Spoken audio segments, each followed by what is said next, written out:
咁而家啦，我哋睇呢個投資嘅世界，咁我哋唔知道大嘅圖像嘅問題，或者咧監管上面嘅改變會點，所以我哋一定要咧就係建立靈活性同埋韌性喺我哋嘅機構裏邊。咁好啦，好似呢度咧開緊 party 咁樣啊嚇，咁我哋一定要咧係建立靈活性同埋韌性喺我哋嘅機構裏邊。咁由於有迫切嘅需求喺每一日，咁所以咧呢樣嘢講就容易過做㗎。咁所以我哋咧就需要聽下我哋以下嘅環節，講下我哋點樣可以喺我哋嘅機構裏邊呢係面對不明確嘅世界。咁啊好啦，咁啊希望我可以請到我哋嘅嘉賓上台啦。咁我哋呢一節嘅主持人呢，就係吳長子先生，係金管局外匯基金投資辦公室首席投資官。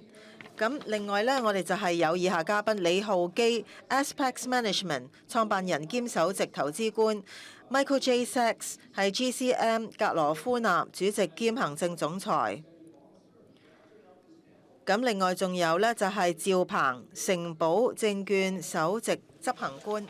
咁好啦，而家呢，我哋呢就係請我哋嘅吳長子先生呢，就係開始主持以下環節，多謝。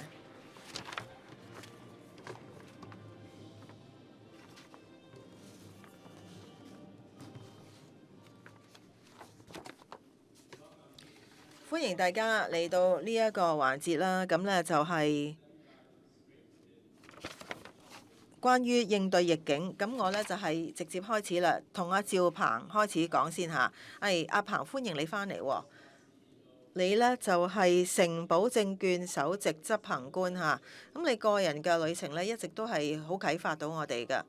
咁啊，你細個嗰陣時呢，咁你呢就係擁有所有嘅特質，就係任何亞洲虎媽都即係夢寐以求嘅一啲特質啦嚇，高啦，又靚仔啦，咁咧就一個天才啦，可以話有好高嘅智商啦。你喺北京大學咧讀數學嘅學位啦，14歲已經係讀啦，跟住好快咧就係得到 Berkeley 嘅博士學位啦咁樣。咁啊，你肯定咧，亦都係有超高嘅呢個情商㗎，因為咧你同阿 Ken Griffin 咧合作都好超過20年喎。唔好意思 Ken，我知你咧係在場嘅。不過咧呢一刻係屬於趙鵬嘅。嗱，鵬，你有冇面對任何嘅挑戰啊，或者任何改變你一生嘅時刻咧，想同我哋分享嘅咧？因為聽起上嚟所有嘢都係超好喎。我唔係好肯定咧，即係真係你會問個問題，我就係純粹一路聽呢個環節嘅一個介紹。不過多謝啦嚇，多謝邀請我再返嚟啦咁。我哋大家都感覺到咧，在場嘅充沛嘅精力啦，同埋喺我哋嘅城市裏邊啦，咁啊其實咧我都係一啲都唔詫異。我哋之前嘅環節咧，都即係話形容香港啊嘛，咁啊都講到啦。我係喺北京咧係長大嘅，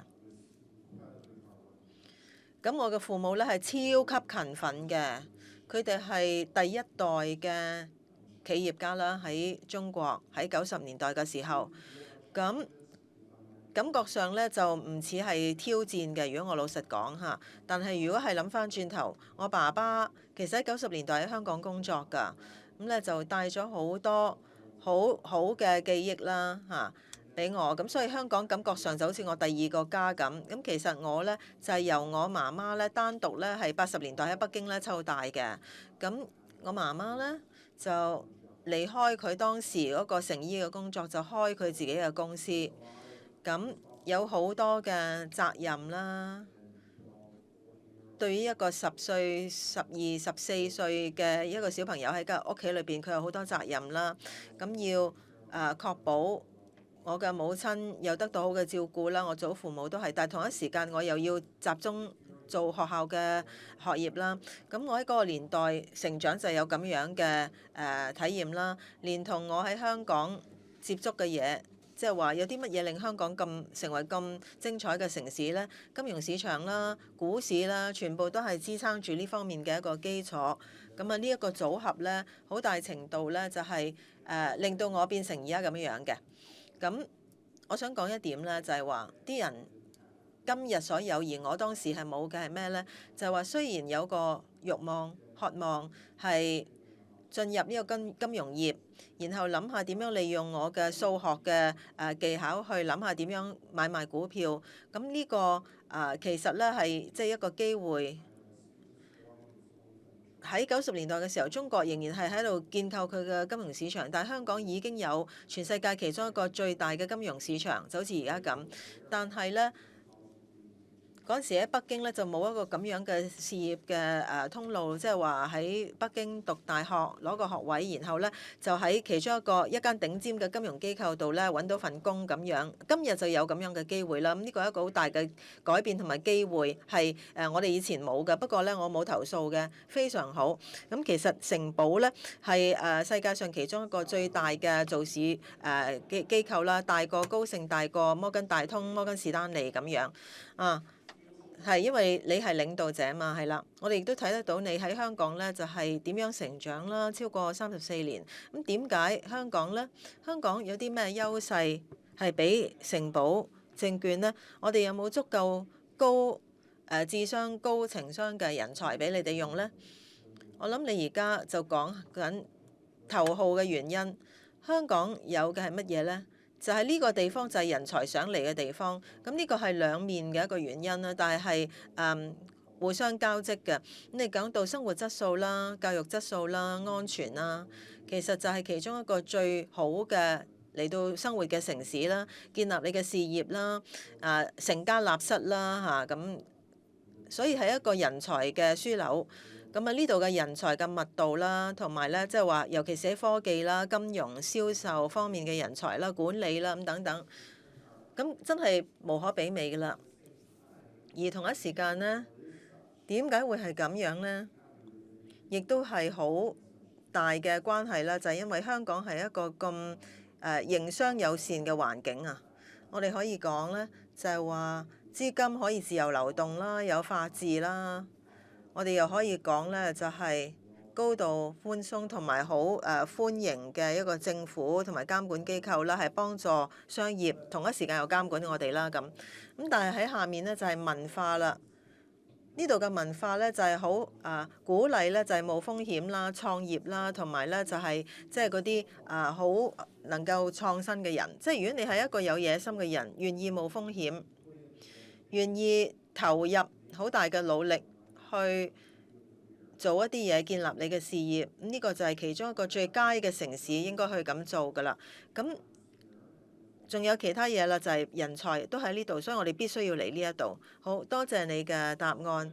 咁舊年呢，你就講到城堡證券嘅做法啦嚇，關於 AI，你就話通常呢係需要咧係老式嘅自動化，而唔係 AI 嚟到係做好工作嘅。咁彭博最近就報告就話你有操作嘅手冊。我哋知道咧唔係一本小紅書，因為咧佢嘅重量係50磅，亦都咧有咧5000個指示喺入邊嘅。咁就係呢一個非常之細節嘅數據驅動嘅做法咧，就係幫助你咧嚟到咧係打敗咧華爾街嘅巨頭啊喺交易嘅方面。咁可唔可以講多啲？你係點樣定出呢啲目標嘅咧？為你嘅同事，即係你當然唔需要講出你嘅秘密或者秘訣，就係講下你嘅手法得㗎啦。首先呢，係好有趣嘅。嗱，我分享一點先嚇。我喺大學我喺 PhD 嘅時候，博士呢係研究呢個數據嘅。當時呢有好多嘅突破啊，以至到對我一個咁樣嘅人呢，我都覺得係好難啊去跟蹤，同埋係知道究竟 AI 究竟喺個業務嗰度個分析呢，佢究竟係點樣嘅，同埋係機械學習究竟係點樣啊？咁所以有啲 CEO 啦喺全球嘅金融界嗰度呢，其實佢哋冇呢一方面嘅背景，冇數據啊等等嘅方面嘅研究嘅背景啊，咁又點樣去知道導 AI 嘅未來呢？咁我對於舊年我所講嘅嘢呢，我係仍然係抱咁樣嘅態度嘅，就係我哋點樣去管理我哋嘅數據，點樣去組織我哋嘅數據，同埋去設計我哋一啲工作嘅程序呢。每一步應該係點樣呢？我哋係投入嘅係乜嘢，走出嚟嘅又係乜嘢？喺我哋做投資決定，同埋以至到我哋嘅交易嘅決定嘅時候呢，我哋係需要有呢啲咁樣嘅透視嘅。咁喺 AI 嘅工具咧越嚟越發展，喺機械學校學習越嚟越好嘅時候咧，究竟當中有啲乜嘢嘅機遇咧？咁同埋咧，當中亦都有一啲係工具咧，係幾年前以至到3年前都冇㗎。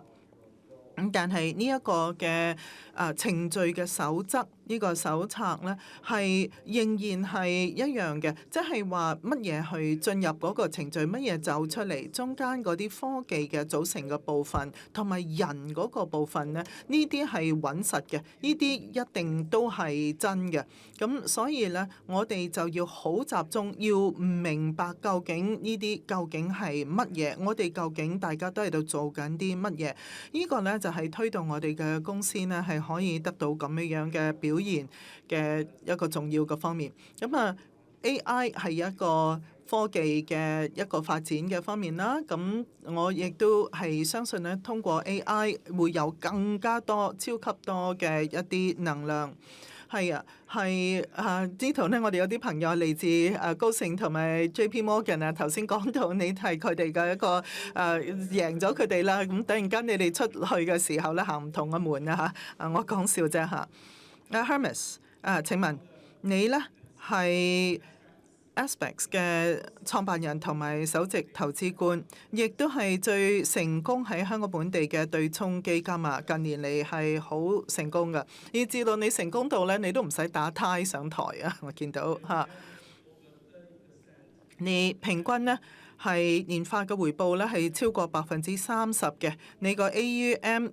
即係資產管理嘅規模咧，喺5年之內咁短嘅時間咧，係已經從0咧增長到120億㗎啦。咁係同埋呢一段時間咧，係非常困難嘅時期，尤其是係對於亞洲對沖基金嚇。所以我首先多謝你為香港人賺錢啦。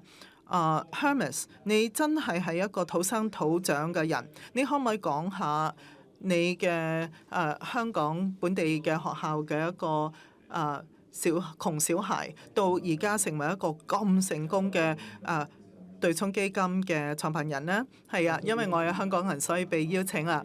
係事實係我土生土長，係咁你可能咧就會問啦，係咪香港人咧咁中意我哋嘅啲名牌咧，連名咧都叫做 Hermes。Hermes 係我個名啦，不過其實佢係一個希臘嘅神嚟嘅，係一個帶信息嘅神啊。Hermes 係啊，冇錯。我喺香港讀書，亦都喺香港考會考，跟住咧我就去英國咧讀大學。咁但係咧我嘅工作咧一直咧都係地道喺香港嘅，我亦都好開心係咁樣樣。當然咧，疫情嘅時間咧係挑戰好大，而家好多啦，以至到咧打風嘅時候咧，大家都可以交易咁，仲有啲乜嘢係唔完美呢？嚇，冇錯。跟住落嚟呢，我仍然係好期望咧繼續喺香港發展嘅。Hermes 你亦都係改變咗金管局香港嘅投資嘅方式喎。以前呢，我哋係會去投資一啲係基金啊，大型嘅基金啊咁樣樣。咁但係因為陳司長啦，同埋係金管局嘅總裁余先生嘅領導啦，所以咧就成立咗一個專門投資香港本地基金嘅投資組合啊。咁所以我想請問你啊，喺香港建立咁嘅一個研究團隊或者投資嘅基地，點解紮根香港？有冇諗過第二啲地區呢？我哋只係得一個地方，一個辦公室係基地係喺香港，從來冇諗過喺第二個地方開設或者開展我哋嘅業務。呢個係我哋唯一嘅辦公室，我哋所有嘅回報咧，亦都係喺香港嘅，咁所以呢個係好好嘅地方。好似 Ken 頭先咁講啦，我好贊成啊！香港係好容易揾到人才啦，好容易做生意啦。不單止係中國人啊，同埋亦都係多國籍嘅一啲人才隊嘅。譬如好似我哋而家嘅業務啦，我哋投資喺亞洲啦，我哋包括有中國人啊，有日本人啊、韓國人啊，咁樣樣有亞洲嘅唔同嘅人才，同埋香港咧係一個樞紐嚟嘅。咁我哋有好好嘅資訊係一個中心，同埋咧亦都有好多人係經過香港，咁所以咧我喺預見嘅將來都係以香港為家㗎喇。好啊，跟住落嚟，可唔可以講下你投資嘅方式咧？喺疫情之後咧，係有某個中國網上嘅券商嘅股價咧係暴跌到80%啊！咁當時咧市場又低迷啦，亦都冇人願意咧係去投呢一個公司嘅。咁同埋咧，以至到監管咧，亦都係對佢哋咧係施壓嘅。但係咧呢個股啊，同埋成個股票嘅市場咧係翻嚟啦。個個咧都去開戶去投資。而你買嘅當時買嘅嗰隻股咧，都反彈咗5倍之多啊！咁股市亦都回暖啦，咁又再印證啦，係咪天才與所謂白痴或者狂人咧之間嘅界線咧係好細嘅啫？咁同我哋分享下你投資嘅理念好冇？事實嘅市場咧喺2021至24年咧係相當低迷，係困難嘅。但係我哋嘅工作咧就係要揾出當中嘅一啲係機遇啊嘛，係喺低迷嘅時候咧去揾出一啲係上升嘅機會。咁到市場翻嚟嘅時候咧，就會有一啲係好大嘅係收穫啦。咁我哋咧當時咧實在係亦都係咁樣做。我哋嘅投資組合咧係增加咗500%啊，喺嗰個匯報嗰方面我哋咧亦都係服務香港人啦、中國嘅人口啦。咁同時咧，我哋都係擴展到其他嘅世界嘅市場，新加坡、馬來西亞、日本美國咁樣樣。當中咧有好多好好嘅產品同埋機遇嘅。同埋亦都我哋要做一啲市場嘅營銷啦，咁亦都係好好嘅一方面咧，就係中國人咧係可以多元咁樣投資啊，不單止係做房地產嗰方面嘅投資啦，亦都可以喺股票市場啦。咁香港咧肯定咧係受益方嚟嘅。另外咧就係 A 股市場嘅國際化，亦都幫到香港嘅。我哋見到咧最大嘅一個 IPO 今年咧就係 CATL 啦，咁喺香港最大嘅上市咧，亦都係一個咁樣嘅公司，即係 A 股嘅科技公司。更加多嘅呢類公司咧，會嚟香港係揾國際嘅資金㗎。咁肯定咧，我相信香港市場咧，香港交易所啦，同埋咧係有更加多好似富途咁呢啲係線上嘅香港嘅公司嘅經紀公司㗎。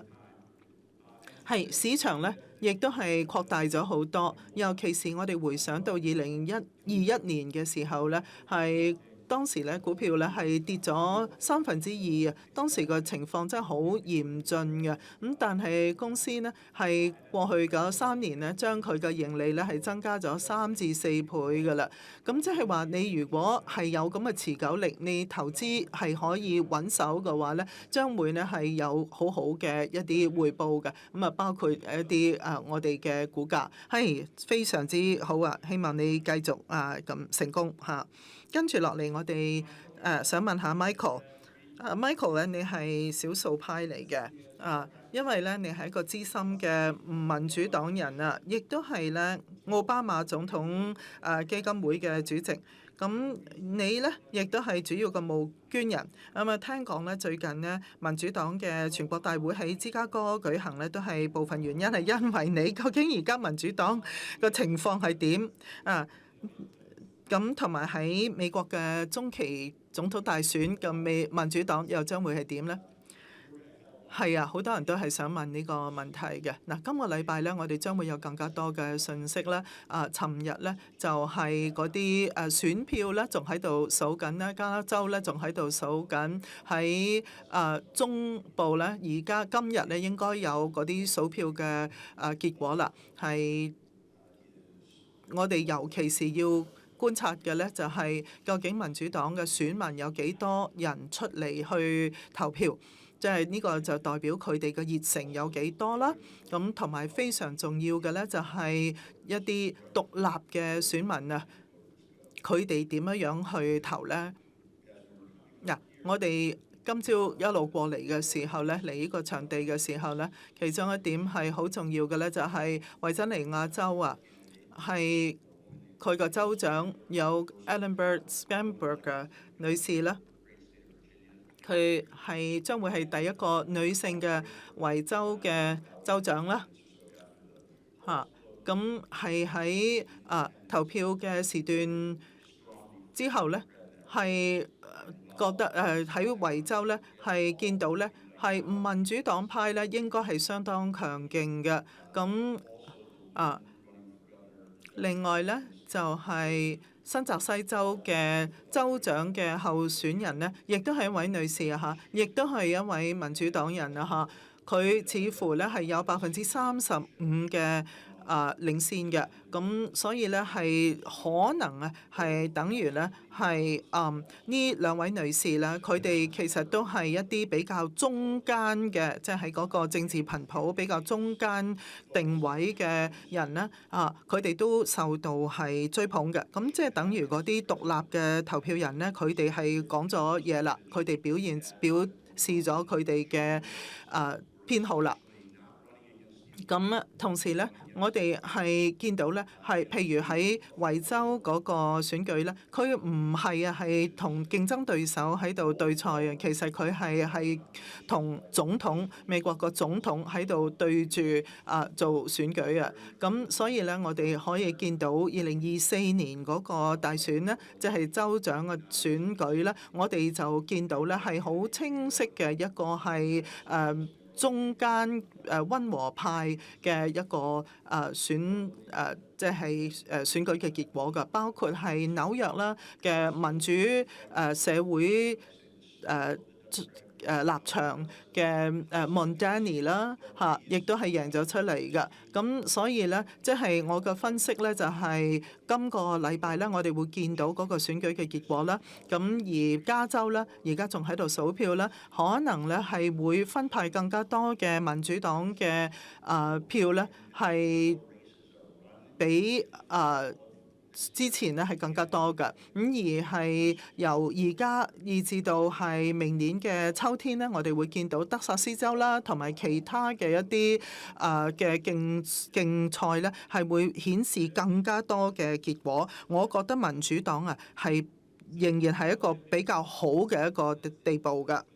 好啊，跟住落嚟，我哋有請Michael 啊，係多年嚟咧，你都係喺我哋嗰個另類投資嗰方面咧，係一個好可靠嘅合作伙伴嘅，亦都幫助我哋香港咧建立咗呢個本地嘅基金經理嘅一個計劃。點解香港係亞洲最大嘅對沖基金嘅基地咧？呢個問題咧好難答嘅。點解咁講咧？因為我係咁樣睇嘅。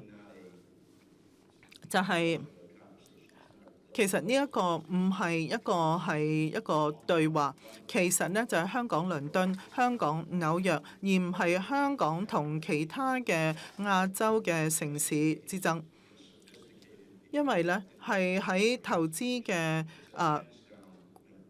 運作嗰度咧，香港咧係贏晒㗎啦，喺亞洲所有嘅地區裏邊。我係由90年代咧就已經嚟香港，你知嘛？當時咧仲係啟德機場啊，飛機咧係要突然間拐右咁樣飛，然之後先至降落嗰個好細嘅窄嘅跑道㗎。嗰陣時咧，我啲腎上腺啊真係飆升嘅。我係真係嗰個時候已經嚟香港嘅，嗰陣時係90年代中期啊。我知道咧呢度大家都係好多嘅本地人、香港人啦。你真係體驗到一個城市咧，係真係有震動嘅，佢真係有能量嘅。當然啦，疫情咧係打擊香港好大啦，亦都有好多嘅改變啦嚇。係某一段時間呢，係令到有啲人啊離開香港啊，咁亦都係令到香港滯後咗一段時間啦。但係我自己嘅感覺呢，就係我而家喺倒後鏡嗰度睇呢，呢個能量呢翻嚟啦，而且係好真實、好強嘅一個能量。而一啲結構性嘅、基建性嘅係香港嘅優勢，包括係香港嘅教育啊、人才啊嚇。尋日我先至同人哋講啊，係譬如有啲地方咧，嗰個交通啊係快到咧係非常之犀利㗎，25分鐘。你嚟美國啊，去啲大城市啊，你睇下25分鐘你去到邊度，邊度都去唔到啊。所以香港嘅即係方便啊，同埋個效率咧，真係好高嘅。咁喺亞洲咧，我覺得係並冇對手嘅。如果講到係金融服務啊，同埋係商業啊，市場嘅准入啊，旅遊嘅方便啊，法治啊咁樣樣，我嘅睇法咧就香港繼續咧係會係領導嘅。喺呢個房間裏邊真係有好多人係喺香港為基地嘅，有冇一方面香港可以做得更好嘅呢？請問我唔可以講係一個專家，但係喺市場啊同埋資金流啊嗰方面呢，我實在唔係一個技術專家，即係譬如話係應該 T+1啊，定話 T+2啊嗰啲唔係我嘅專項。咁但係今朝早咧，財政司司長咧就講到非常之好啦，就係不斷咁創新啊，要不斷咁由呢個策略性嘅思想咧，係同埋啲目標咧係為先，令到咧香港係不斷咁樣前進。我相信呢，一國兩制呢個政策咧，亦都係非常好，同埋好有價值嘅。你哋一定咧係要繼續呢一個係好重要嘅。咁如果係咁嘅情況底下咧，香港係不可抗拒嘅，佢一定會繼續勇猛前行嘅。好啊，我哋仲有幾分鐘啫，我哋係根據傳統啦，我哋就快問快答啦，跟住落嚟好簡單嘅啫，你就咁爆出嚟啦，講啦，唔好諗太多啊！因為咧喺呢一啲問題嗰度咧，你嘅答案一定係啱嘅，所以唔需要諗太多嚇。所以同埋咧，亦都唔可以唔答嚇。第一個問題，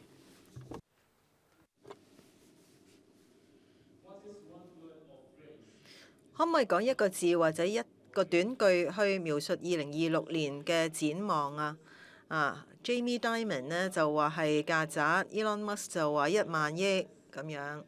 咁我諗佢嘅意思係講緊佢嗰個嘅工資嘅總合啦，唔係一個銷售目標啦咁樣。好啦，你會用一個乜嘢嘅一個字啊嚟到去形容呢？就係2026年嘅展望呢？忙碌啊！哦，好喎，好嘅忙碌定係壞嘅忙碌啊？應該會有好多活動啦，好多活動。Michael 呢？謹慎，好啊，幾好喎。Hermes 呢？擴闊，我諗領導呢就係要從 AI 去到非 AI 咁樣擴闊，亦都係從美國去到更多市場，譬如中國啊，好好喎。下一題，喺金融裏邊有邊一個工作你覺得呢喺5年之後唔會再出現㗎啦？我從阿彭開始，因為城堡證券呢就係抹掉咗一代嘅股票嘅交易人喎嚇。咁其實仍然係有呢啲嘅交易者㗎喺現場嗰度嚇。咁其實都仲係有㗎，所以呢，聽起上嚟可能有啲衝突，但係呢，我會話呢一個 AI 嘅總裁或者 AI 嘅主管啦，因為呢，我哋冇互聯網主管㗎，我哋冇移動設備嘅主管㗎，我哋亦都冇個人電腦嘅主管㗎，佢只會呢成為科技嘅一部分，佢會呢就係正常化同埋主流化，所以應應該唔會再有AI 總裁㗎啦。哦，好好啊！我仲以為你會話作為一個美國嘅 CEO，你會話係可持續發展總裁添，或者嗰類啦咁。Michael 咧，對我哋嚟講，一啲工作係好重嘅聚焦喺數據輸入嘅呢方面已經見到有進展啦。我哋有數以千個投資喺私募市場空間裏邊呢，報告關於嗰啲投資就係唔會係好標準化嘅。當然有一啲嘅行政人員呢係有標準化，所以你可以即係收到好幾份報告，個個人都會有唔同嘅，但係會係好難呢。即係以前就係好難用機器學習或者係自動化去減輕嗰個流程，而且要有質素。咁而家我哋已經見到咧有重大嘅改善啦，喺過去6個月，咁呢樣嘢會繼續嘅。Hermes 咧，研究分析師佢哋淨係咧就係去組合或者係去編寫一啲嘅資料而唔作一啲判斷，但係其實 AI 呢方面做得更好。咁人呢，就應該又係集中去做一啲好嘅判斷先得。好啦，冇數據嘅話，你就只不過係另外一個有個意見嘅人啫。你覺得最重要嘅數據套，你每一日都使用嘅係乜嘢？你覺得不可或缺嘅係乜嘢呢？彭嗱，我諗咧就好難去抗拒。即係話關於風險方面，即係嗰個嘅損益表咁樣。咁因為每日都睇，但係如果我要揀嘅話咧，我會揀人才數據或者其他嘢。我唔可以想像到一個世界係我睇唔到我嘅實時睇唔到我嘅損益表㗎。即係只需要我係能夠信任係最好嘅團隊同埋做對嘅嘢。所以對我嚟講，人才數據就係好關鍵嘅嘢，係我唔可以冇咗㗎。Michael。我諗我嘅答案可能比你所預期嘅有啲唔同，就係所有嘅關於業務嘅數據。嗱，你時時都睇你嘅表現啦，你嘅顧客活動啦，你嘅日程啦，你團隊唔同嘅人喺度做緊啲乜嘢啦咁。咁最近呢，當我越嚟越老啦，就開始諗下唔同嘅里程碑，我係希望可以同我啲孫係嚟到參與嘅咁樣樣。佢哋當然仲係好細啊嚇。個人健康數據呢個呢，係我越嚟越常睇嘅，包括呢，就係話已經係即係連續2個月有一個持續嘅血糖嘅監測嚇，就係喺呢度下邊嘅啫。我可以話俾你知，如果你攞一隻鴨嘅皮，然後呢舔糖，然後食，當然好好味，但係呢一樣嘢呢，就對於呢一個圖表，即係你喺你嘅手機上面呢個圖表嘅穩定性就唔係最好啦。咁即係話你好中意尋晚嘅晚餐喎，係啊，非常之美味啊，好好啊。Hermes 嗱，今日講咗好多，今日同琴日都講咗好多 AI 啦。咁似乎大家咧都係有一個意見，究竟係咪一個泡沫？究竟係咪正面？咁我諗唯一嘅所謂北極星去評估呢樣嘢咧，就係最終嘅需求嘅指標，就係咧呢個代幣嘅消費，就係去決定究竟我哋係咪喺一個泡沫中。好好啊，最後一題。2026年最大嘅差異會係乜嘢呢？舊年我哋嘅嘉賓呢就話世界和平咁樣，咁佢哋都好接近啦，因為少咗戰爭，但都仲未到喎咁樣。咁當我去測試呢個問題嘅時候，我就碰到一個好嘅答案啦，就係話雖然呢係委任一個鴿派嘅聯儲局嘅主席，但係聯儲局仍然係保持獨立咁樣。咁可能呢一個係我哋嘅主觀意願都唔定啦咁樣，但係或者先從你開始啊，彭咁翻去第一個我俾嘅答案就係2026年將會係忙碌嘅一年啦。咁但係可能呢，有啲失望就係當我哋翻嚟再進行呢個對話嘅時候呢，有好多基本嘅張力喺個系統度呢係就唔會未解決嘅。我哋咧仲係喺度諗緊究竟 AI 係咪一個泡沫？咁但係好多嘅基本因素驅動地緣政治嘅張力嘅都未解決得到，會有好多活動，但係就唔一定係可以解決到好多嘅我哋面對嘅挑戰或者困惑喺世界上。咁所以咧好諷刺咧，就係話將會係出年會同而家大致上都係差唔多。Michael 我會俾兩個快嘅答案。第一就係我唔知道係咪真係一個嘅令人驚訝嘅一點。不過咧就係對 Eddie 同埋金管局，我想講，我哋明年當我哋再嚟呢度嘅時候咧，我哋就會慶祝咧，就係香港係全球金融中心指數嘅第2位，係會超越倫敦啊！呢個係一個嘅預測，但我唔知呢個會唔會係大家感到詫異嘅。不過我諗我哋係可以睇得到啦。真係詫異嘅一點我諗呢一樣嘢咧就係未必係覺得有好高嘅機會，就係傳統嘅制衡。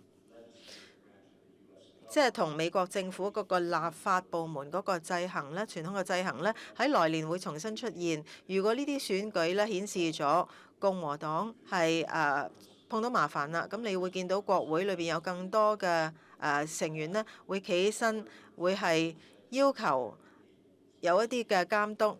係應該技術上咧係應該有運作嘅，咁呢樣嘢咧就今日睇上嚟唔係好大嘅可能啦，但係或者呢一個會係我哋見到嘅一個改變，或者係令你詫異嘅一點都唔定。多謝 Michael， 係 Hermes。